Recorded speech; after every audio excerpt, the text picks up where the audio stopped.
what are some of the sort of telltale signs that our trauma response is engaged or kind of running the show? Because often it's sort of happening underneath the surface or underneath kind of basic awareness. It's just kind of pulling the strings.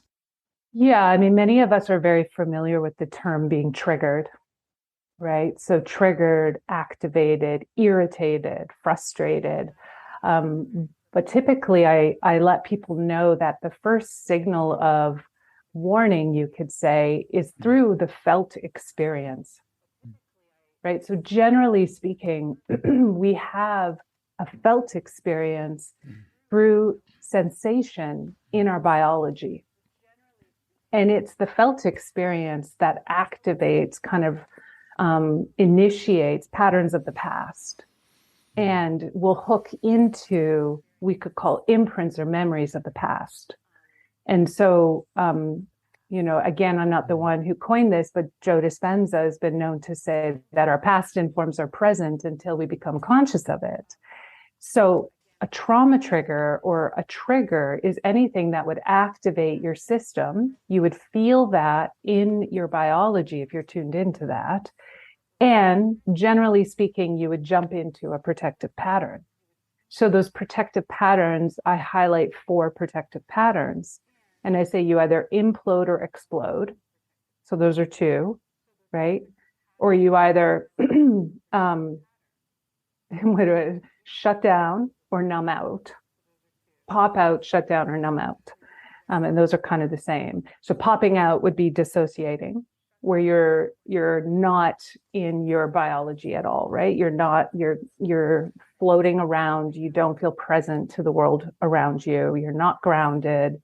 And many of us have lived in that state as a protective state, right? So again, dissociating isn't bad. It's just telling us that things were too much, too soon, too fast, for too long. And the way in which you handled that was by dissociating from your system. Shutting down, numbing out is where you're just not feeling anything. You feel flat, you feel, right? It's like the engine just like, turns right down. Again, that's another protective pattern, to not feel what you're feeling. And then imploding would be more self-harm behaviors. And it could show up as like the highly aroused critic who's super loud. So it could be an internal dialogue. It could be actual harmful behaviors of self-harm, right? It could, typically the imploding is what generates urges in addictive behaviors or patterns.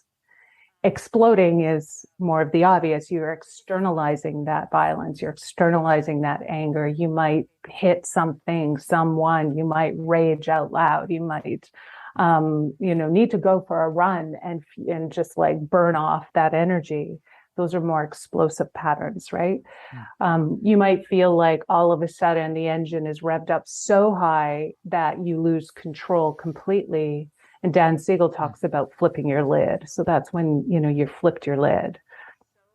So to answer your question, those are some of the signs that an old trauma or an old survival stress, right, a pattern of the past, has been activated by the engagement in the present. So whether it's with somebody or something outside of you, and you're going to notice the felt experience first and the pattern that follows. So it seems that those protective patterns, they keep kind of repeating themselves throughout the course of life until there's some sort of kind of crisis that happens where we are actually able to see it fully. And I'd like to think that that crisis is sort of a healing